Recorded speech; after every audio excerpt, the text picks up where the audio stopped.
Very warm welcome this show. मैं हूं कामरान शाहिद। हुकूमत वक्त के लिए बुरा दिन इस लिहाज से चल रहा है कि कल से लेकर आज तक जो है वो अपोजिशन स्ट्रांग हो रही है। शहबाज शरीफ जरदारी साहब मिल रहे हैं और अब गवर्नमेंट जिन वोट्स के ऊपर खड़ी हुई है वहाँ से भी वो पत्ते भी हवा दे रहे हैं। मोहन सलाही साहब ट्वीट कर करके बता रहे हैं कि जनाब हमें डराने की कोशिश ना कीजिएगा, हमारे बलबोते हुए हुकूमत आपकी खड़ी है। अख्तर मेंगल साहब जिनके बलबोते हुए फेडरल गवर्नमेंट खड़ी हुई है वो भी यही बात कर रहे हैं। तो आज सबसे पहले तो मैं अख्तर मेंगल साहब ने क्या कहा ये आपको पता होना चाहिए। व्यूअर्स के 6-7 वोटों की अक्सरियत से इमरान खान साहब इसमें प्राइम मिनिस्टर है और उनकी गवर्नमेंट फेडरल में पीटीआई की है। उनमें अख्तर मेंगल साहब का भी बड़ा कलीदी रोल है along with MQM and PMLQ। ये अगर निकल जाए तो अक्सरियत साबित करनी शायद मुश्किल हो जाए पाकिस्तान तहरीक इंसाफ को। तो अख्तर एक हुकूमती इत्तेहाद खतरे में। अख्तर मेंगल ने क्या कहा सुन लेते हैं। हमने हुकूमत को सपोर्ट किया है, हम उसके इत्यादि भी नहीं है और हम अभी तक भी आज़ाद बेंचेस पर बैठे हुए हैं। अगर हम हुकूमत के इत्यादि होते तो कम से कम सेनेट के हवाले से तो वो हमें सपोर्ट करते। 6 नुकात के हवाले से जो पेशरफ्त हुई है उसमें हम मुतमईन नहीं। अगर हुकूमत कोई मुस्बत कदम उठाएगी हम उसको सपोर्ट करेंगे। 18 अमेंडमेंट को रोल बैक होने की ना किसी को इजाज़त देंगे और ना ही उसका जो है हम हिस्सा बनेंगे। हम चाहते हैं कि तमाम जमहूरी कुव्वतें जो हैं पार्लियामेंट की बालादस्ती, अदलिया की बालादस्ती और मुकम्मल इस मुल्क में जमहूरी निज़ाम के निफाज के लिए जहद करने वाली जमहूरी कुव्वतों के साथ हम पहले भी खड़े हुए थे। PMLQ जिसकी 5-6 सीटें कौमी असम्बली के अंदर सपोर्ट 4 सीटें कौमी असम्बली में उन्होंने कहा। मोहन सलाही का ट्वीट आपको पढ़ देता हूँ। वो ये कह रहे हैं कि इमरान खान अपनी टीम के रहनुमाओं को डिसिप्लिन में रखें। PMLQ में फॉरवर्ड ब्लॉक बनाने की बातें करने वाले फवाद चौधरी को याद रखना चाहिए कि तहरीक इंसाफ के अंदर बहुत बड़ा फॉरवर्ड ब्लॉक तैयार है। चंद साहब आपने तो नहीं, मैंने भी तारीफ आपको नहीं कराया, लेकिन एनी हाउ नदीम अफजल चंद साहब हमारे साथ मौजूद है। व्यूअर्स राना अफजल खान साहब मौजूद है, नबील गबोर साहब मौजूद है। फॉरवर्ड ग्रुप वो कह रहे हैं अपना संभाले आप, बाकी तो बात की बात है। और बड़ी हैरान कुन डेवलपमेंट है व्यूअर्स आज की कि MQM जो है उसके रहनुमा आज मिले इनसे, प्राइम मिनिस्टर पाकिस्तान से। और जो कुछ TV चैनल्स पे खबरें चल रही हैं अगर वो सच है तो बड़ी मायूस कुन बात है कि प्राइम मिनिस्टर ने अगर MQM के बंद पार्टी दफातर को खोलने का इंदिया यकीन दहानी करा दी है। ये वही दफातर हैं ख्वाह वो आयशा मंजिल का हो या 90 का हो जिसके अंदर हमने मीडिया के ज़रिए बताया, हमें ये बताया गया कि यहाँ टेररिस्ट एक्टिविटीज़ होती हैं और ये टेररिज्म के सिंबल से को ख़त्म कर दिया गया है। तो ये तो बहुत बड़ा पॉलिटिकल कॉम्प्रोमाइज़ और यू टर्न होगा अगर MQM के इन दफातर को इस वजह से खोला जाए कि हुकूमत को इस MQM की सपोर्ट की ज़रूरत है। अगर वो मेरिट पर खुलते इससे पहले और चलता पता हमें हमारी एजेंसी बताती है कि यहाँ टेररिज्म अब नहीं हो रहा या टेररिज्म के ये हेडक्वार्टर्स नहीं है तो और बात है। अब इनका खोलना जो है इस कॉन्टेक्स्ट में ये मुकमुका है। तो ये हम इमरान खान साहब से रिस्पेक्ट नहीं करते अगर उन्होंने इस तरह की यकीन दहानी कराई है। इसकी तो बड़ी सख्त मजम्मत होनी चाहिए। अफजल चंद साहब बहुत मुबारक, तो आप तर्जमान बने प्राइम मिनिस्टर साहब के, बड़ी वेल डिजर्विंग जॉब आपको मिली। ये तमाम चीज़ें अपनी जगह पर, लेकिन जो मैं स्टार्ट करूँगा ना वो मैं स्टेट बैंक के इदाद शुमार से शुरू करूँगा। ये सारी बातें अपनी जगह पर इत्तेहाद बनते हैं, बिगड़ते हैं। गुज़िश्ता 6 माह के दौरान आपकी हुकूमत के अंडर जो स्टेट बैंक है वो ये बता रहा है कि माली साल 2018-2019 की पहली शशमाही में 1 जुलाई से 31 दिसंबर के दौरान 77% कमी देखने में आई गैर मुल्की सरमायाकारी में। तो सोच रहे हैं इस बारे में हुकूमत प्राइम मिनिस्टर से मिलते भी हैं आप? बिस्मिल्लाहिर्रहमानिर्रहीम। देखें, यकीनन कोई भी हुकूमत होती है तो उसकी प्रायोरिटी जो होती है ना वो इकानमी इस लिहाज से है कि आवाम को बुनियादी सहूलतें मुयसर करना, कोई भी सिस्टम चलाना हो उसके लिए इकानमी का होना बहुत ज़रूरी है। हम जिस रीजन में दहशतगर्दी की हम जंग लड़ रहे हैं इंडिया के साथ, अफ़गानिस्तान के साथ, जो हमारे पड़ोसी मालिक के साथ जिसके तल्लुकात हैं, इन हालात में इकानमी यकीनन पाकिस्तान की इकानमी बहुत मुश्किल हालात में है, इसमें कोई शक नहीं। आम आदमी को एक होप चाहिए। महंगाई भी है, एक तरफ महंगाई है, एक तरफ काश्तकार के जिन्स की कीमत जिसको नहीं मिल रही वो भी किसान प्रोटेस्ट कर रहे हैं। किसान प्रोटेस्ट कर रहे हैं जो मैं कहता हूँ 100% उसका प्रोटेस्ट जायज़ है। और अभी 23 तारीख को आपको बजट आ रहे हैं। ये सारी सूरत हाल है। देखना ये है कि अगर तो हम पिछली हुकूमतों का रोना रोते रहें जो 30-35 साल हुकूमतें हैं, जो आप भी यकीनन आपने भी बहुत एक लंबी एक सीरीज की उसके ऊपर प्रोग्राम किए हैं। हम भी रोना रोते रहे, कहने का मतलब ये। जी बिल्कुल। और सारा मीडिया भी रोता रहा है, अपोजिशन पार्टी भी रोती रही है। सर ये तो आपकी गवर्नमेंट रोती है। 5 माह हो गए हमें, 5 माह हो गए हमें आए हुए। तो अब यकीनन ये मैं कहूँ कि लोगों की तवक्कुआत है। हमने PTI ने एक अपना बेंचमार्क सेट किया है। जब उस बेंचमार्क से आप कंपैरिजन करते हैं तो उससे हम बहुत नीचे हैं। ये एक तस्लीम शुदा बात है। चलो शुक्र आपने एक्सेप्ट किया गवर्नमेंट में होते हुए। जो PTI का अपना बेंचमार्क उसको हम उस टारगेट को हम अचीव नहीं कर सके शायद, लेकिन बहुत सारे काम है फॉरेन पॉलिसी के हवाले से। सर वो तो बाजवा साहब का भी तो बड़ा कंट्रीब्यूशन है उसमें। जो हो गया वो बाजवा साहब, जो ना हुआ वो पीटीआई। ये ना करे, बाजवा साहब गवर्नमेंट का रियासत का एक स्तून के सरबराह है, हिस्सा है। अब शहबाज शरीफ वाली टोन ना ले आए आप कि खला से ज़मीन तक का सफ़र आपने 1 सेकंड में तय कर लिया। उन्होंने तो चलो 4-5 महीने लगे उनको आते आते, 1.5 साल लगा, तो आपने 1 सेकंड में। शहबाज शरीफ साहब तो हमेशा आर्मी चीज़ के साथ। हमें बाजवा साहब पे भी इतराज़ कोई नहीं है, शुक्र है, लेकिन हमें उस पे भी इतराज़ कोई नहीं है। मैं आपको नहीं करना तो बेहतरी है, आगे चलो। नहीं, वो हमें उस पर भी इतराज़ कोई नहीं है, लेकिन बात यह है कि इस वक्त ये सूरत हाल जो है, इस सूरत हाल में अगर तो सिर्फ पीटीआई जिम्मेदार है, ये हुकूमत जिम्मेदार है, तो यकीनन हमें उसके ऊपर। सर एक सवाल का जवाब दें, आपने बड़ी तमीद बांधी, आपने अपनी हुकूमत को भी डिफेंड कर दिया इनडायरेक्टली। आप लोगों ने तो कहा था कि फॉरेन जो गैर मुल्की लोग हैं वो क्रेडिबल ऑनेस्ट गवर्नमेंट पे ट्रस्ट करेंगे। आपको तो डैम फंड में उन्होंने कुछ नहीं दिया, गैर मुल्की सरमायाकार। अब तो एक नॉन चिटिंग गवर्नमेंट आई है। इमरान खान साहब हर जगह जाके यही रोना रोते हैं, जो आप कह रहे हैं नहीं रोना चाहिए, कि जी करप्ट रिजीम से मैं क्रेडिबल, और मैं मानता हूँ इमरान खान ऑनेस्ट है, उसके बावजूद गैर मुल्की सरमायाकार उन पर ट्रस्ट क्यों नहीं कर रहा उनकी गवर्नमेंट पे? देखें, जो अपोजिशन ने इस वक्त इंस्टेबिलिटी है इस मुल्क में, जो सियासी एक बनाई हुई है, एक पैनिक क्रिएट की हुई है, उसमें बहुत सारे अवामल हैं। सर वो तो नैब ने की हुई है ना, गिरफ्तारियां कर रहे हैं। उसमें देखें, ऑपोजिशन तो नहीं कह रही हमें गिरफ्तार करो। मैं कहता हूँ बहुत सारे अवामल हैं, मैं वो अवामल नहीं गिनवा सकता, आपको मेरे से ज्यादा पता है। ठीक है, वो अवामल जेन्युइन वो अवामल है, उसमें अकाउंटेबिलिटी की है, उसमें अपोजिशन का रोल है, उसमें अपोजिशन का रोल है, उसमें मीडिया को साहब आप तो नैब से भी 2 स्टेप आगे कहते हैं कि मेरा बस चले 50 को अंदर डाल दूं, 100 को अंदर डाल दूं। एहतसाब, आप लोग तो उस इंस्टेबिलिटी का अगर अवामिल है जिससे लोग गैर मुल्की सरमायाकारी या सरमायाकार लोकल जो है डिस्करेज हो रहा है, आप तो उसमें कैटलिस्ट का रोल प्ले कर रहे हैं। आप कहते हैं हम छोड़ेंगे नहीं किसी को। देखिए ये मैं तो नहीं उसका जिम्मेदार, मुझे तो आपकी लीडरशिप है तो आप डिफेंड कर रहे हैं। मैं लीडरशिप, खान साहब ने कल जो हमारी मीटिंग हुई है, जो खान साहब ने मेरी, उन्होंने बड़ी सिंपल सी बात की है। उन्होंने अपने वज़रा को भी कहा है कि रवैया आजिज़ाना रखें, मुतकब्बराना ना रखें। अच्छा, आजिज़ाना रवैया रखें, लोगों को मुश्किलात हैं, लोगों को होप दें।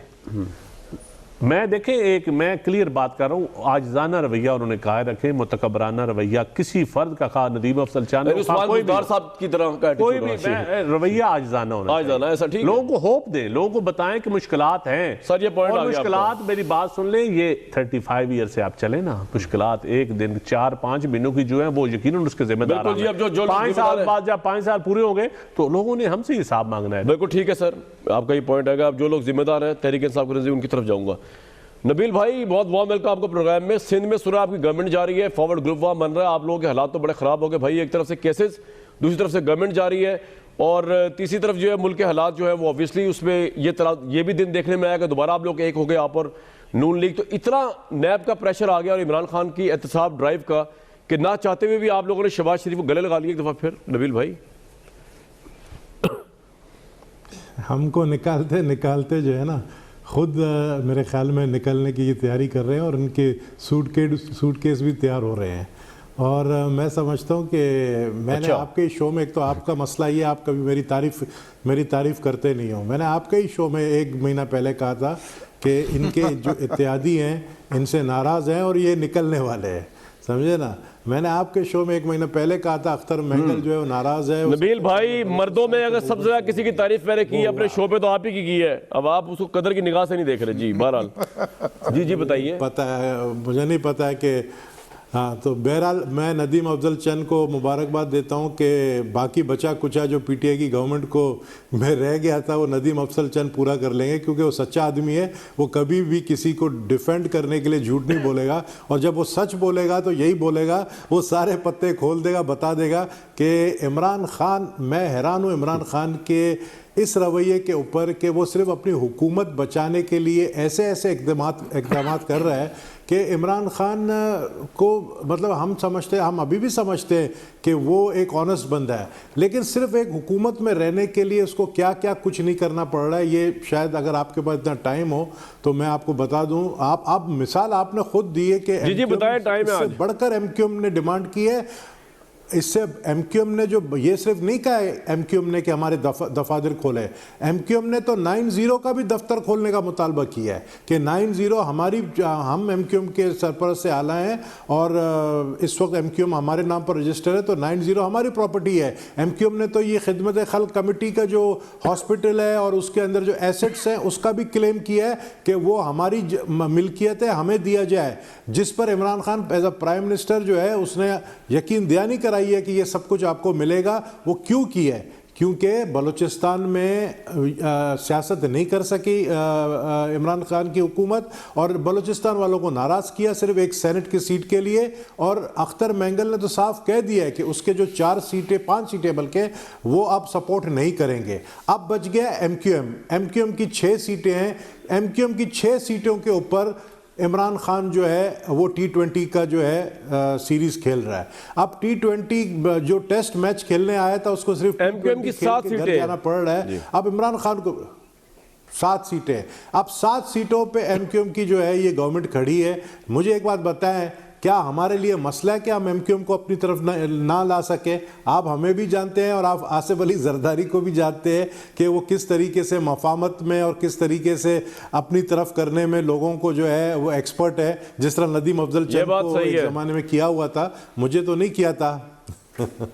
तो मैं सिर्फ इतना कह सकता हूँ कि कोई हमारे लिए मसला नहीं है। अब इमरान खान साहब को चाहिए कि देखें, इमरान खान से हुकूमत नहीं चल रही है। इमरान खान, मुझे कुछ इसमें हैरानगी नहीं होगी कि एक दिन खुद ऐलान करेंगे कि असेंबली डिज़ोल्व करके दोबारा से इलेक्शन का जो ऐलान कर सकते हैं। वो प्राइम मिनिस्टर को पावर है, वो अथॉरिटी वो कर सकते हैं और वो करेंगे। ये भी आप देख लेना, ये करेंगे, क्योंकि इमरान खान जब हुकूमत में आए थे वो ये नहीं चाह रहे थे कि 5 या 6 सीटों के ऊपर जो है वो प्राइम मिनिस्टर बन के बैठे। वो उनको एक्सपेक्टेशन थी कि 2/3 मेजॉरिटी उनको मिलेगी, नहीं मिली। यहाँ से ब्लैकमेल उसको कर रहा है, चौधरी बरादरान कर रहे हैं, यहाँ से अख्तर मेंगल कर रहा है, यहाँ से एमक्यूएम कर रहा है, और आप सबको मिला के अगर आप बात करें तो शहबाज शरीफ और जरदारी साहब हम एक हो गए हैं। अब जब शहबाज शरीफ और जरदारी एक हो गए तो आप फिर वो असल तूफान जो सुनामी आप लोग कहते हो वो तो अभी शुरू हो रही है। वो जो तूफान जो सुनामी उनका था ना इमरान खान का, वो तो बर्बादी करके वापस चली गई समंदर में। अब हमारा तूफान जो है ना वो प्याला वाला तूफान नहीं है, वो जो है ना वो टकराने, साहिल पे टकराए, किसी भी टाइम टकराने की जो है ना आप यानी वो तूफान नबील भाई आप जैसा भारी भरकम अग्रेसिव तूफान है जी। मैं आपको बताऊं कि किसी भी वक्त आपको यह पता चलेगा कि हो सकता है हम ट्रायल बेसिस पे स्पीकर के खिलाफ वोट ऑफ नॉन कॉन्फिडेंस ले आए, ट्रायल बेसिस से दिखाने के लिए कि देखें हमारे पास मेजॉरिटी बड़े बुरे हालात है। चंद साहब आपके तो मामले खुशी बनते ही इमरान खान के सारे गर्दिश में आ गए जी। वो यार ये माओ ने खुसूसी बनता तो मुझे खुशी होता, तर्जुमान वाली बात मुझे समझ नहीं आ रही है। तर्जुमान माम ने खुसूसी भी बना हूँ। चले बहरहाल वो तर्जमानी करेंगे तो नबील कबूल साहब मामले खूसी भी बना हूँ शायद आप और नोटिफिकेशन भी है मावन नहीं, आप नदीम माओ ने खुसूसी नहीं बना है, मेहमान खुसूसी बन चुका है, क्योंकि नदीम वो बंदा है जो ज्यादा देर जो है ना वो बर्दाश्त नहीं कर सकेगा, खुद निकल आएगा। बहरहाल जनाब बात ये जो हालात में सुन रहा हूँ तो अब नदीम अफजल चंद साहब खुद ना भी निकले, आप तो इनकी हुकूमत के पीछे पड़ गए, तो ये कुछ महीने चलेंगे फिर जो पोजीशन है। राणा साहब जब से आप लोग की हुकूमत गई है, नवाज शरीफ साहब के केसेस बने, मैं जब भी आपकी तरफ देखता था ना प्रोग्राम में मुझे होता था कि यार बहुत ही मजलूम है राणा साहब, लेकिन आज तो राणा साहब बदले बदले नजर आ रहे हैं। आज तो पिंक टाई आपने चढ़ाई हुई है, शक्ल के ऊपर एक खुशगवारी है, लग रहा है पूरा मैदान मार के आपने फतह कर लिया। भाई अभी तो शुरू हुआ है, अभी हमें पता है कि इस मुल्क के अंदर इतना ईजी नहीं है मौजूदा इलेक्टेड प्राइम मिनिस्टर को हटाना, और उनको पूरी सपोर्ट हासिल है पूरे कुल्ले कौम की और कौम के अंदर सबसे इंपॉर्टेंट 3 लोगों की। तो ये आप नबील गबोल साहब की बातों पे इतने खुश ना हो, इतना आसान नहीं है इमरान खान को 4 साल सोच है राणा साहब। कामरान साहब दो किस्म की सोच होती है, दो किस्म की सोच होती है। एक सोच ये होती है कि गिरती हुई दीवार को एक धक्का और दो, और दूसरी सोच होती है गिरे हुओं को उठा लो। अब ये गिरे हुए हैं, सिलेक्टेड हैं, इनको हम उठाने की कोशिश करेंगे इसलिए कि ये पाकिस्तान के गरीब अवाम ना गिर जाएं, और वो गिरते जा रहे हैं। अब आपने फॉरेन डायरेक्ट इन्वेस्टमेंट की बात की, मुझे बताएं आप फॉरेन डायरेक्ट इन्वेस्टमेंट की बात क्यों करते हैं? पाकिस्तान की इन्वेस्टमेंट जो अंदर से होनी है, जो फॉरेन डायरेक्ट इन्वेस्टमेंट से 8-10 गुना ज़्यादा होती है, वो कहाँ है? वो रुक गई है, वो बंद हो गई है। वो अभी नदीम साहब फरमा रहे थे कि जी मुश्किल हालात में हम आए हैं, आपके साथ इस्लामाबाद में मारगिला हिलें, अगर मुझे जैसे बंदे को कहेंगे ये पहाड़ी पे चढ़ जाओ, तो मैं तो नहीं चढ़ सकता। मैं तो कहूँगा कि वो माउंटेनियर को लेके आओ जो चढ़ जाएगा। इनके पास टीम नहीं है। इनके पास टीम अगर है, जो काम करने वाले बंदे हैं उनको काम नहीं करने दिया जा रहा। अगर इमरान खान साहब ने ही अपनी फाइनेंशियल पॉलिसी मुसल्लत करनी है पाकिस्तान के ऊपर, चले साथ चंद साहब भी मिल जाएं, अगर इन दोनों ने मिलके फाइनेंशियल पॉलिसी या इकोनॉमिक पॉलिसी पाकिस्तान की देनी है तो फिर उसको फारग कर दें असद उमर को। मैं यहाँ पे तो हर बंदा इनका जो है फॉरेन मिनिस्टर बना हुआ है और डिवीजन ऑफ पावर्स नहीं है, और ये काम का बेड़ा गर्क किया हुआ है इन्होंने। अभी आप देख लें कि 5 साल वो कहते हैं जी 5 साल के बाद राणा साहब, इमरान साहब 5 साल पहली दफा आए हैं। आप लोग तो अल्हम्दुलिल्लाह 1983 से हुकूमत में रहे, कभी वजीर खजाना, कभी वजीर आला, कभी वजीर आजम, फिर वजीर आला, फिर वजीर आजम। तो मेरे कहने का मतलब ये है कि इनको भी मौका दे, अभी पहली दफा आए हैं, इनको जरा 3-4-5 साल दे दे। क्यों जी चंद साहब? राणा साहब बिल्कुल ठीक है। शाहिद साहब आपकी बात जायज है, जवाब लेने के बाद बात जायज है। शाहिद साहब मैं जवाब दे दूं जरा 1 मिनट। शाहिद साहब आपकी बात जायज है, इनको मौका देना चाहिए। वो एक डॉक्टरों की टर्मिनोलॉजी है कि वो एक्सपेरिमेंट के लिए गिनी पिग्स होते हैं। क्या ये कौम गिनी पिग्स है कि इनका तजर्बा ही नहीं खत्म हो रहा? 5 महीने में हलाल करके रख दिया जी। Are we guinea pigs? यार आज तो ऑपोजिशन बड़ी स्ट्रांग लग रही है चंद साहब। देखिए राणा साहब, तजर्बा इस तरह होता है जिस तरह गवर्नर जिलानी ने एक फाइनेंस मिनिस्टर पकड़ा एक ब्रांडर्थ रोड से। पुरानी बातें छोड़े जी, नई बातें करें। 35 साल नई बातें साहब, मैं आपकी बारे में नहीं बोला ना, मैं आपकी बारे में राणा साहब नहीं बोला ना, आप इतने मौजूद आदमी, मैं तो बड़े एक्सपेरिमेंट जी बता रहे थे। मैं एक बात कर रहा हूं, गवर्नर जिलानी से सफर शुरू हुआ और 35 साल में वो गवर्नर जिलानी जो जमीन पे था वो खलाई मखलूक तक आपने पहुंचाया, फिर आप खलाई मखलूक तक पहुंचे।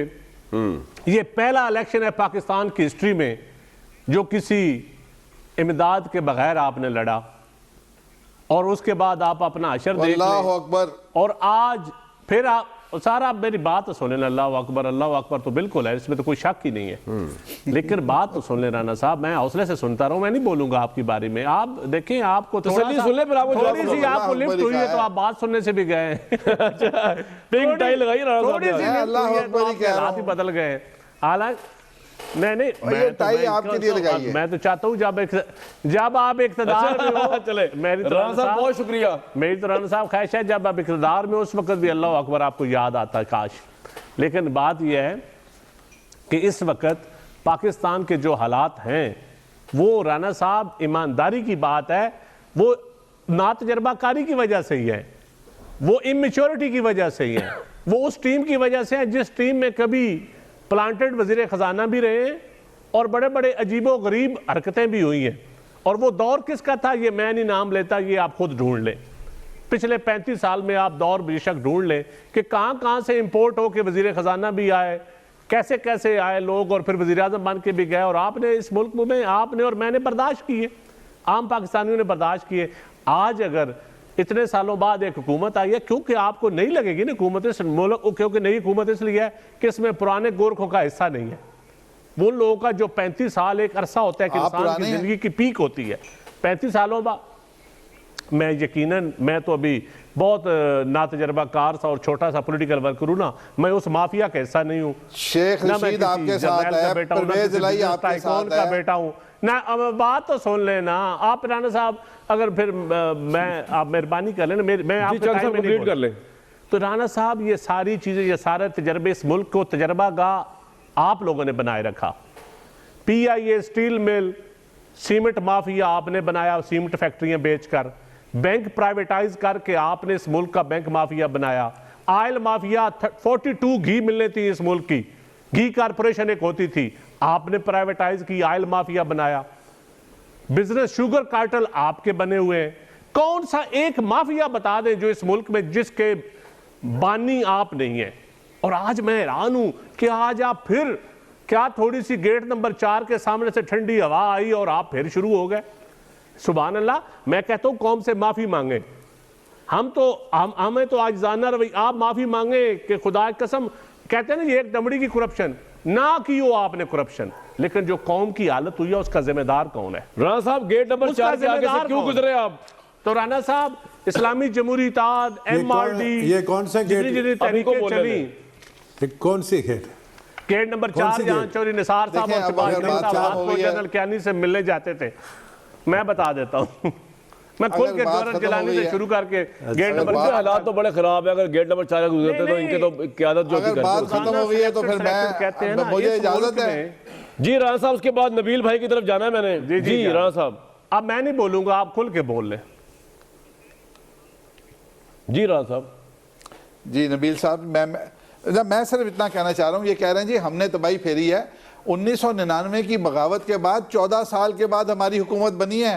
इन 14 साल में मुशर्रफ साहब ने बेड़ा गर्क किया, उसके बाद काफ लीग की बारी आई, उसके बाद आप चंद साहब पीपल्स पार्टी में बहुत बड़े आदमी थे, आपकी 5 साल हुकूमत रही। उसके बाद हम 5 साल के लिए जब आए हैं तो इस मुल्क में दहशत गर्दी थी, इस मुल्क में बिजलियां 22 घंटे बंद होती थी। हमने वो चीज़ें उन पर मेहनत करके काम किया, हमने पाकिस्तान की इकॉनमी को ऊपर लेके गए। अब जो बहुत सी चीज़ें रह भी गई होंगी, आप गिले कर सकते हैं, लेकिन हमने जो किया उसको कभी आपने अप्रिशिएट किया? आज पाकिस्तान के अवाम जो है प्राइवेटाइजेशन के, मैंने इदारों के बेचने की बात का एक इदारे का जवाब दे दे मुझे। नहीं, इदारे जो बेचे इस मुल्क के नहीं बेचने दिया। मैंने जितने इदारों का नाम लिया है, फर्टिलाइजर लेके, घी कारपोरेशन लेके, सीमेंट लेके, सारे इदारों का नाम बता दें और गूगल पे देख ले किसके दौर में ये बेचे गए। इस घर के बर्तन, हमारी माओ बहनों के बर्तन, रियासत के बर्तन उसके इदारे होते हैं ना। देखिए, ये तो फिर आपने जो भुट्टो की नेशनलाइजेशन है उसको आप जस्टिफाई कर रहे हैं। आपके वजीर आजम ने, गिलानी साहब ने तो पार्लियामेंट में माफी मांगी थी कि हमने नेशनलाइजेशन करके पाकिस्तान का बेड़ा गर्क कर दिया। काश हम PIA को भी बेच देते, काश हम स्टील मिल को भी बेच देते, काश हम रेलवे को भी प्राइवेटाइज कर देते, काश हम डिस्कोस को प्राइवेटाइज कर देते, बिल्कुल प्राइवेटाइज कर देते और पाकिस्तान चलता। ये दुकानदार अल्लाह ना करे आप पे ऐसा वक्त कभी आए कि आप इस मुल्क की हर चीज बेच दें। नबील साहब, ये जो नैरेटिव है ना, मैं सुन के थक गया हूं वैसे, कि सारा किया धरा आप लोगों का है बेसिकली। ये जो आप लोगों की गवर्नमेंट थी, मुझे देख लेना इस मुल्क में कौन सा माफिया है, माफिया को कौन तोड़ेगा भाई? सर लेकिन उस वक्त तो आप सब एक ही थे। नहीं, माफिया किसने बनाया हुआ है? एक जरदारी साहब और नवाज शरीफ साहब। नहीं, माफिया किसने बनाया? तो माफिया तो होता है जो आगे। नबील साहब, ये माफिया तो वो होता है जो कहता है अस्सलाम वालेकुम मेरे हमवतनों, हम आ गए हैं। नबील भाई की बात सुन ले यार। मसला ये है कि हमारे दोनों जो है ना, मेरे दोनों पुराने साथी हैं, दोनों मेरे बड़े हैं, और मैं सिर्फ इतना कहूँगा कि यार जब मुस्लिम लीग और PTI वाले आमने सामने जिस तरह बातें करते हैं ना, तो वो इस तरह लगता है जैसे दो सौतनें लड़ रही होती हैं और बात वही पुरानी करते हैं। आप तुमने ऐसा किया था, तुमने अपने शौहर का ख्याल नहीं किया, इसलिए शौहर जो है तुमसे नाराज़ हो गए, मेरे पास आए, जब मेरे पास आई तो मैंने उसको लूटा और मैंने पर्स से इतने पैसे निकाले और फिर मैंने ये किया, फिर तुम्हारे पास आई, यानी एक दूसरे के ऊपर इल्ज़ाम। ओ भाई, ये बातें इससे निकल आओ, इससे निकल आए। PTI निकल आए, पीपल्स पार्टी गंदा है, पीपल्स पार्टी मुस्लिम लीग गंदा है। भाईजान आज की बात करो यार। आज आप लोग क्या बेच रहे हो? आज आप लोग क्या ये जो चूरन बेच रहे हो ना, आप लोग क्या तब्दीली लेकर, ऐसी जबरदस्त तब्दीली आप लेकर आए हो, लोगों की चीखें निकल आई हैं भाई। इस दुनिया चैनल में मुश्किल में कामरान शाहिद का अपनी एक नौकरी, नौकरियों से निकाल रो रहे हैं। खुदा की कसम में ओ भाई, किसी को निकाला क्या हो गया?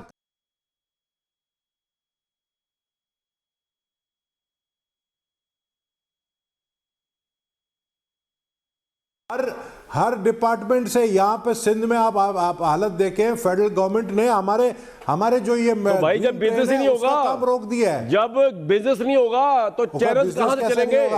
जब बिजनेसमैन ही नहीं आएगा, ना लोकल बिजनेसमैन, मुझे बताओ, चक्कर लगा रहा है। अच्छा, फॉरेन बिजनेसमैन आ ही नहीं रहा, तो क्या करें? कामरान, आपने भाई ये PTV थोड़ी है जो सरकारी फंड से चल रहा है भाईजान। नबील भाई, प्राइवेट मीडिया चलता है, एड से, प्राइवेट एड से ज्यादातर। जी नहीं, लेकिन एंकर काम- की तनख्वाह कम कामरान, कर दे, जब आप कैमरा गाड़ी मैन चलाते हो ना, और छोटे मुलाजिम की तनख्वाह बढ़ा दे, हाँ, क्यों कैमरा मैन बेचारे भी कौन सा भाई नबील भाई छोटे एक बात मुलाजिम की तनख्वाहें दे, वर्कर के तनख्वाह किसने मना की है? देनी चाहिए जी, देनी चाहिए, सबको और मिल रही हुकूमत है। इश्तिहारात भी मुझे देगी, बताओ, हुकूमत तो कोई नबील इनके कबूल साथ साहब नहीं करेगी। अच्छा, उनकी बात तो पूरी होने दें। मैंने आपको भी मुबारकबाद दे के ठीक, और आप मेरी तरफ आगे पीछे पड़ गए यार, बड़ा अफसोस है चंद भाई, ये भाई वाली मैं नहीं, मैं दुनिया चैनल, मैं जी जी दुनिया चैनल में अगर कामरान क्या हो शाह गया निकल दुनिया जाए ना, चैनल को? दुनिया चैनल बैठ जाएगा। यहाँ चलाने वाले बहुत है, आप फिक्र ना करें भाई, ये ऐसी मिसाल ना दे मेरे यार, अगर खिलाफ आपकी मिसाल। तारीफें नहीं करूंगा तो आप, अच्छा आगे चलते आगे, अगर आपकी तारीफें नहीं नबील भाई करूंगा, तारीफ ना करे मेरे, अच्छा, चलो आगे चलते। पीठ पीछे तारीफ अच्छी है। अच्छा आगे मैं ब्रेक लूंगा, मैं अब ब्रेक पीठ लूंगा पीछे- और ब्रेक से वापस आएंगे तो सबसे अहम सवाल, मैं पीठ पीछे आपने जरूर करनी है तारीफ, सही वाली तारीफ, वो पीठ पीछे किसी और तरफ ले जाइएगा बात को। अच्छा जी, मैं ये कह रहा था चंद साहब, सवाल जो आपको छोड़े जा रहा हूँ यार, ये एमक्यू वाला मसला में बड़ा खुटक रहा है। अगर आपने इस पर भी कॉम्प्रोमाइज़ किया है तो बड़ा अफसोस है, तो हम तो आपको छोड़ेंगे नहीं, मैं आपको बता रहा हूँ, क्योंकि इमरान खान का तो नैरेटिव ही दहशतगर्दी और एमक्यूएम के खिलाफ था। अगर अब आप ये भी करने लगे तो बड़ी ज्यादा गवर्नमेंट ऐसी 3 अरब भेजें ऐसी गवर्नमेंट के ऊपर और मिड टर्म इलेक्शन करा दे। मैं एक ब्रेक लूंगा, इसके बाद जी, ब्रेक के बाद जी।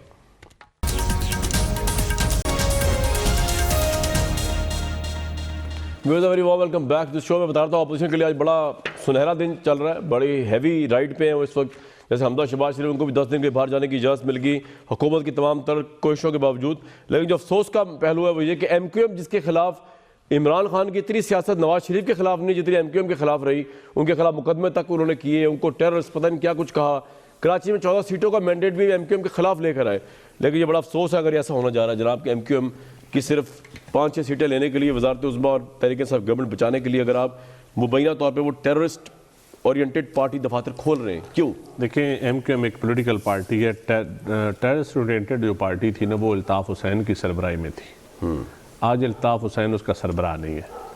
तो आप उर्दू बोलने वालों को या एक जो महाजरों के नाम पे बनी पार्टी जिसको इस्तेमाल किया गया माजी में भी, और मियाँ साहब ने जब आपको याद है बैठ के लंदन में एक प्रेस कॉन्फ्रेंस, मुझे थोड़ी सी वो याद आ रही है, कौन इसमें फजलुर रहमान और एमक्यूएम के बारे में क्या क्या कहा था कि जिस इत्तेहाद में ये होंगे हम उस सर ये तो गलत लोग हैं ना, आप तो सही लोग हैं। अच्छा मेरी बात सुनो, मैं अगर अल्ताफ़ हुसैन साहब इस पार्टी के सरबराह होते और आज उसी एमक्यूएम के साथ पीटीआई कर रही थी तो मैं यकीनन आपके साथ खड़ा। वो तो कई सालों से सरबराह नहीं है, तो आप अब क्यों ख्याल है अचानक? देखें अचानक मेरी बात सुने, आज वो पार्टी एक मेन स्ट्रीम पार्टी है और आपकी इत्तेहादी है, उसके बगैर आपकी गवर्नमेंट नहीं है। मैं इत्तेहादी मेरी बात सुने, आज उसके ऊपर या तो टेररिस्ट एक्टिविटीज़ का इल्ज़ाम अगर कोई आज के उनके एमपीज़ एमएनए या पॉलिटिकल पार्टी पे भी हो तो फिर तो यकीनन आपकी बात ठीक है। लेकिन अगर आप चाहते हैं कि लोग इस मुल्क में टेररिस्ट एक्टिविटीज़ कितने लोगों पे इल्ज़ाम लगे, किस किस ने जहाद में हिस्सा लिया, फिर वो लोग मेन स्ट्रीम पार्टियों में जब आए, सियासत में आए, तो हमने उनको अप्रिशिएट किया, हमने उनको मौका दिया। ये एक तारीख का हिस्सा है। तो आप ये कैसे एक एज ए इंटेलेक्चुअल तो आप मजबूरी के तौर पे कर रहे हैं ना सर, सियासी मजबूरी। बेशक हमारी यार मजबूरी हो, लेकिन ना भी मजबूरी क्यों हो, कॉम्प्रोमाइज कर रहे हैं? मैं कहता हूँ कॉम्प्रोमाइज नहीं है। सरदारी साहब ने भी इस तरह कॉम्प्रोमाइज हुकूमत ली थी। नहीं, आप ये कहते हैं कि कल को जमात इस्लामी ने जहाद में हिस्सा लिया था तो आज वो क्यों बैठी है? फजलुर रहमान साहब जिहाद तो जायज है, जिहाद का क्या है? जिहाद का तो रियासत का काम है जिहाद करना, ये एक नई बहस है। अच्छा जमात इस्लामी को अच्छा रियासत ये देखिए, आज एमक्यूएम जो है इस वक्त टेररिस्ट एक्टिविटीज में नहीं है, उस लिस्ट में नहीं। चलो जी मुबारक हो जी। तो आज आपके लोग नहीं, मुबारक नहीं, आप मेरे साथ डिबेट कर लें, मैं कोई एमक्यूएम का स्पोक्स पर्सन नहीं हूं सर। मैं ये कह रहा हूं मैं अपॉर्चुनिस्ट टाइमिंग है वो मेरा नबील भाई ज्यादा भाई इस सवाल का जवाब दे। अगर इनकी बात में एक तरह से वजन देखा जाए, वो कह रहे हैं अगर हम खिदमत खल्क वगैरह को खोल रहे हैं, अगर हम दफातर खोल रहे हैं, तो अब ये कौन सा अल्ताफ हुसैन तो रहा नहीं। मुझे नहीं पता खोल रहे हैं कि नहीं खोल रहे। अगर खोल रहे तो आप कह रहे ठीक खोल रहे हैं ना। मैं कहता हूं अल्ताफ हुसैन आज उसका सरबराह नहीं है। चले इसी हाइपोथेसिस को जी नबील साहब। नहीं मैं कामरान मैं सिर्फ इतना कहूँगा नदीम साहब से कि देखो फिर कल को आप टीएलपी के खादिम रिजवी को भी छोड़ दो, उसके भी सारे दफ्तरें खोल दो, उनके भी लोगों को छोड़ दो। फिर वो जो बॉम्बे केस के अंदर जिसका नाम आ रहा है हाफिज, पता नहीं क्या नाम है उसका, हाफिज का जो है उसको भी खोल दें, उनके भी दफ्तर खोल दें, जंगवी सबको खोल दो। फिर हाफिज सईद, हाँ हाफिज सईद को भी जो है मतलब उसकी भी प्रोटेक्शन जो है और ज़्यादा बढ़ा दें और उसको दफ्तर खोलने की इजाज़त दें। जितने बैंड हाफिज सईद ने पाकिस्तान में टेररिज्म नहीं किया यार नबील भाई, एमक्यूएम ने तो पाकिस्तान में टेररिज्म किया। नहीं मेरी बात, अच्छा एक मिनट सर, नबील भाई एक मिनट हट जाएगा, नबील भाई एक मिनट, नबील भाई एमक्यूएम के अमीरुल हक हमारे साथ मौजूद है, जरा पूछ तो लूं उनसे मैं। भाई तमाम लाइनें मसरूफ है, बात किसे, अमीरुल हक साहब आपको मेरी आवाज़ आ रही है? जी का अमीरुल हक साहब मैंने सिर्फ ये जानना था, जी बहुत शुक्रिया आपने वक्त दिया, सिर्फ क्विकली जानना था कि ये खबर जो बाहर आई कि आपकी आज के आपके वफद की मुलाकात हुई प्राइम मिनिस्टर के साथ, उन्होंने आपको यकीन दहानी करा दिया कि एमक्यूएम के तमाम बंद दफातर बशमूल 90 खोल दिया जाएगा? देखिए हमारी जो कामरान हमारी जो मुलाकात बड़ी गर्मजोशी के माहौल में हुई है। अच्छा जी। और एमकेएम पाकिस्तान चूंकि अवामी पार्टी है तो अपने अवाम, अपने कारकुनान, अपने वोटर के बेहतरी के लिए हमेशा गुफ्तगू करती है और उसी गुफ्तगू को मद्देनजर रखते हुए हमने पहला जो मुतालबा किया कि एमकेएम के जो कारकुनान लापता है उनको बाजियाब कराना, और दूसरी जो गुफ्तगू की हमने कि एमकेएम के वो तमाम दफातर जिसके जो कानूनी तौर पर और जिसके पेपर एमकेएम की मलकियत है उसको खोल दिया। तो इमरान साहब ने क्या कहा?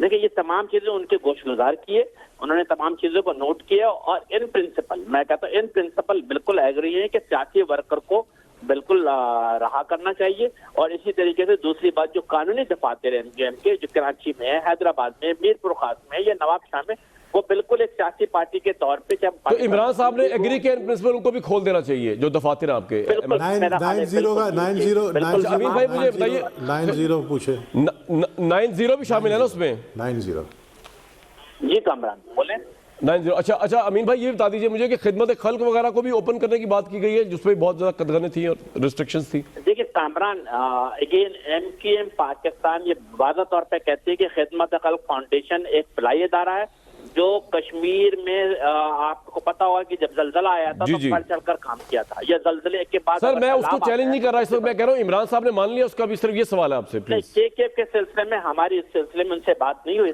ठीक है, लेकिन हमारी इसके अलावा अमीन भाई मेरा लास्ट सवाल आपसे, क्या आपने पॉलिटिकली थ्रेट किया डायरेक्टली और इनडायरेक्टली इमरान खान साहब को कि अगर आप मुतालबात नहीं माने जाएंगे तो शायद आप हुकूमत से विड्रॉ कर जाए और हुकूमत खत्म हो जाए इमरान साहब की?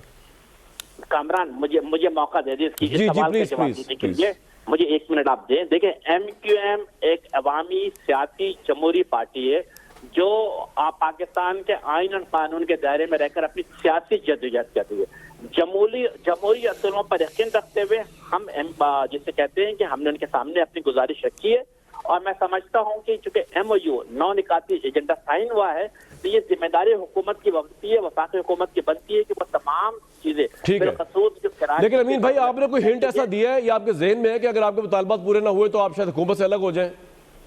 हाँ देखिए ये मेरा ख्याल है बहुत से कबल अज वक्त है कामरान, हमारी बातचीत जारी है और हमें इस बात की पुरुमीद है कि इंशाअल्लाह ताला वफाकी हुकूमत अपने वादे को पूरा करेगी। अमीन भाई बहुत शुक्रिया, आपने हमें टाइम दिया। जी नबील गवोल साहब वो तो कह रहे हैं कि इन प्रिंसिपल इमरान खान साहब ने एग्री कर लिया है तो उनका राइट बनता है 90 ओपन करना, अब क्या हो सकता है? भाई एग्री, मेरी बात सुने। मैं पहले जब आपको शुरू में क्या कह रहा था, मैं यही कह रहा था कि अख्तर मैंगल ने जो है अपने सपोर्ट वापस ले लिए, विड्रॉ कर लिए, अब बच गई है हुकूमत सिर्फ एमक्यूएम के ऊपर।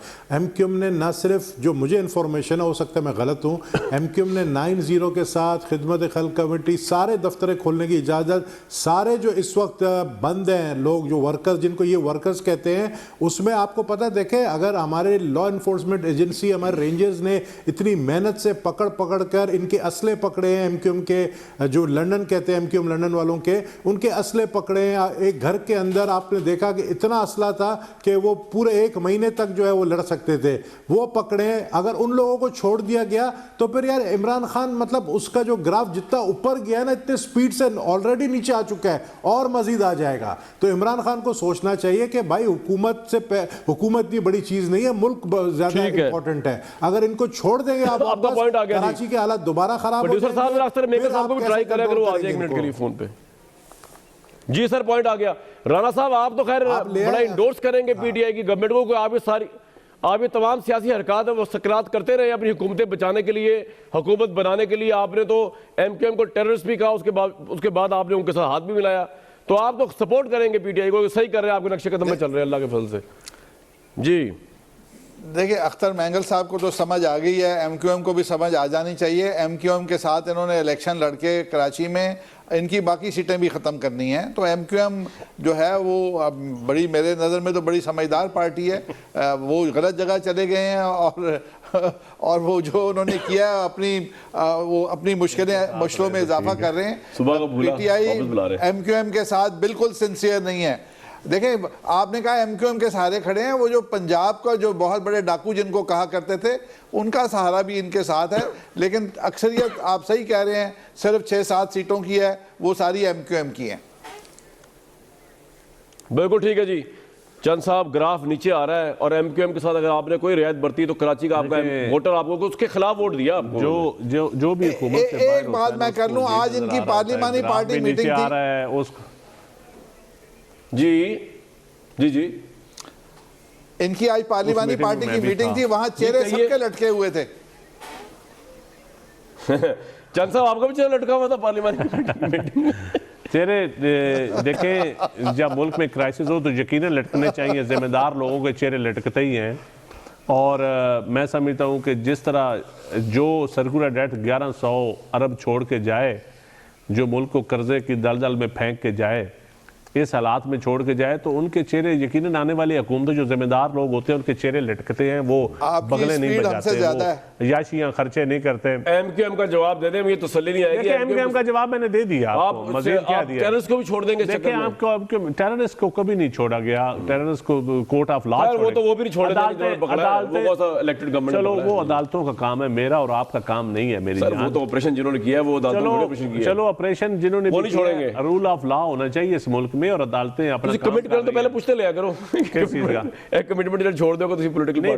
मैंने तो कोई इसको आपकी बात नहीं कर रहा, आप लीडरशिप की बात कर रहा हूँ। देखिए, लीडरशिप का मैं तर्जुमान हूँ ना। अच्छा, तो फिर आप चंद साहब आ गए, मशवरा हुआ करेगा। कह रहा हूँ तो फिर नहीं छोड़ेंगे, नहीं छोड़ेंगे। चलो, नबील कबूल भाई तसल्ली रखे। आज चंद भाई ने मेरी तसल्ली करा दी कि टेररिस्ट नहीं छोड़ेगा। इस मुल्क में आजाद हैं, बिल्कुल ठीक है। और ये आज राना सनाउल्लाह के कजन चीफ जस्टिस नहीं है इस मुल्क के। बिल्कुल ठीक जी, ठीक है, अदालतें आजाद है। उनको भी आपने बहाल कराया था, हम मुखालफत करते थे। उनके कजन को आप बहाल करा रहे थे, आपने बहाल कराया था ना। He is my chief justice. उस वक्त तो मैं पीयू पार्टी में था और नबील कबूल को याद है कि हम उसकी बहाली की, लेकिन मैंने तो बाद में कौम से मैंने कई दफा माफी मांगता हूँ। इफ्तिखार चौधरी की बहाली पे मुझे बहुत अच्छा लगे आज आप।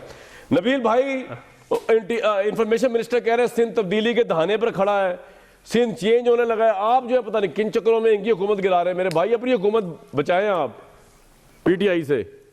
वो कहते हैं सिंध नहीं, मेरी बात नहीं है, गुब्बारा है। हमारे जो सिंध के अंदर 99 सीटें, पहले ये जो हमारा फवाद चौधरी जो है, मुझे सिर्फ उसकी समझ नहीं आती कि यार वो मैथमेटिक्स, तो वो तो मैट्रिक में भी आपको पता है फेल हुआ है, उसको मैथमेटिक्स भी नहीं आता है भाई। 99 सीटें पीपल्स पार्टी की, आप भाई लॉ किया उन्होंने, आपके पास जो लॉ, यार वो तो लॉ जिस तरह किया वो सबको पता है कि अभी मैं राज नहीं खोलना चाहता हूँ, मेरा पुराना, चले वो इधर मौजूद नहीं, उनके मतलब बात ही नहीं करते, मैंने बना के दिया था। आप उनके अजाइम पे बात करें कि वो फॉरवर्ड ग्रुप बना रहे हैं। आपकी पार्टी पोजीशन ठीक है सिंध में? ओ भाई, हमारे पास 99 सीटें, इनको हमें गिराने के लिए 34 लोगों की जरूरत है। मेरा ख्याल है चंद साहब कह रहे हैं कि आप खुद पीपल्स पार्टी से खुश नजर नहीं आ रहे आजकल। मुझे लगता है नबील कबूल की ख्वाहिश है कि पीपल्स पार्टी की हुकूमत जाए। मुझे लग रहा है, अच्छा, उनकी ये ख्वाहिश लग रही है आपको? नबील भाई, आपकी ख्वाहिश से लगता है मुझे। देखो मुझे आपके चेहरे का, मुझे आपका पता है ना, आजकल कादर पटेल फिर एक्टिव है ना, कादर पटेल एक्टिव है, नबील कबूल इनएक्टिव है मेरे ख्याल में। मैं कभी कभी शेर को भी सर्कस में काम करना पड़ता है, फिक्र नहीं करो, अपना भी वक्त आएगा, जिस तरह तुम्हारा वक्त आएगा इस तरह हमारा भी आएगा। नहीं, मुझे नबील भाई की बॉडी लैंग्वेज से नजर आ रहा है, मुझे बॉडी लैंग्वेज से नजर आ रहा है। इनकी बॉडी लैंग्वेज का तो खुदा करके किसी को समझ ना आए, सब ढाते जी बॉडी लैंग्वेज में बात हो रही भाई, किसी और को ले जाना। हालांकि कादर पटेल को खुद उंगली से पकड़ के असेंबली में लाता होता था, उसका बड़ा ग्रुप था। और नबील भाई बड़े पॉलिटिशियन हैं। नबील भाई उसका विक्टिम भी बन गया। नबील भाई इतने बड़े पॉलिटिशियन, आपकी सोच है, ये बड़े बड़े को उंगली पकड़ के लेके आते रहे। नबील उसका विक्टिम बना। हर पांचों उंगलियां अपनी फिराई है, किसी को छोटी उंगली से लेके आए। कामरान को और नदीम अफजल चंद को पता है कि इस वक्त मौजूदा असेंबली में 2 ऐसे एमएनए हैं जिनको मैं पीपल्स पार्टी में लेकर आ गया और वो आज कहां से कहां पहुंच गए और वो अभी किसी को पूछते नहीं है। मैं बस ठीक है यार, अब ये ना बताइएगा कि वो उनका जेंडर क्या, छोड़ दें उनको, छोड़ दें, आगे चलते हैं राणा साहब की तरफ जाएंगे। राणा साहब जरा शरीफाना गुफ्तगू भी आ जाते हैं, शरीफ ब्रदर्स की तरफ आते हैं। बात ये हो रही है मेरे भाई के अब आपका आइंदा के अज़ाइम कि आप शहबाज शरीफ साहब और जरदारी साहब आपस में मिल लिए, बड़ी खुशी की बात है। अलायंस किस बात पे हुआ है? हुकूमत आपने गिरानी नहीं, इसकी वजह यह है कि पीछे से हुकूमत आपको गिराने नहीं दी जाएगी। आप अल्लाह वास्ते नहीं कि हमदर्दी कर रहे हैं, मुझे पता है आप क्यों नहीं गिरा सकते, उसकी एक मजबूरी है आपकी। तो ये अलायंस किस लिए हुआ है? नैब के केसेस से बचने के लिए? वो तो नहीं भाई, नैब वाले तो प्राइम मिनिस्टर को नहीं छोड़ रहे। तो जी देखें, बात यह है कि इन्होंने पीटीआई ने बड़ी मेहनत की है हमारा अलायंस बनाने के लिए, वरना ये अलायंस बनना नहीं था। और बहुत ज़्यादा मेहनत की इन्होंने। फवाद का इसमें रोल है, शेख रशीद का रोल है, लाहौर के चीते का रोल है, कराची से भी चीते बन रहे हैं। इन सारों ने बड़ी मेहनत करके हमें जिच किया और हमें मजबूर किया कि हम इकट्ठे हो जाएं। और जो चीज़ मुमकिन नहीं थी, मुझे नज़र नहीं आ रहा था इतनी सारी जमातें। अब इंशाल्लाह चार्टर ऑफ डेमोक्रेसी रीराइट होगा। ये मैं आज आपको प्रेडिक्शन कर रहा हूँ कि चार्टर ऑफ डेमोक्रेसी दोस्त कर दिया आपने, इतनी बड़ी भाईजान आप लोग क्या सियासत कर रहे हैं? चल भाई, चले गवर्नमेंट ने पहली दफा है कि सियासत में पहली दफा है। कभी जी कोई आपसे सीख लेते हैं लोग, कभी सियासी इत्तेहाद इस तरह भी बनते हैं जिस तरह ये। ठीक है, ब्रेक ले रहा हूं भाई, चमड़ी दमड़ी बचाओ इत्तेहाद। बिल्कुल ब्रेक लेंगे जी, ब्रेक।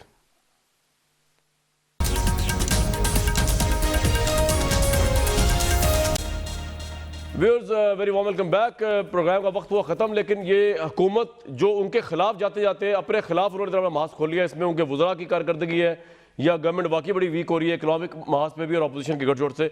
ये आने वाला वक्त बताएगा, जल्दी से प्रेडिक्शन हो नहीं सकती। अभी देखते हैं स्पीकर की पे कदम एतमाद का क्या नतीजा निकलता है, और अगर सेनेट के चेयरमैन जैसा पीपल्स पार्टी वालों ने कहा चेंज करते हैं तो शो ऑफ स्ट्रेंथ तो पार्लियामेंट ही है, पार्लियामेंट से पता चलेगा पावर किसके पास है।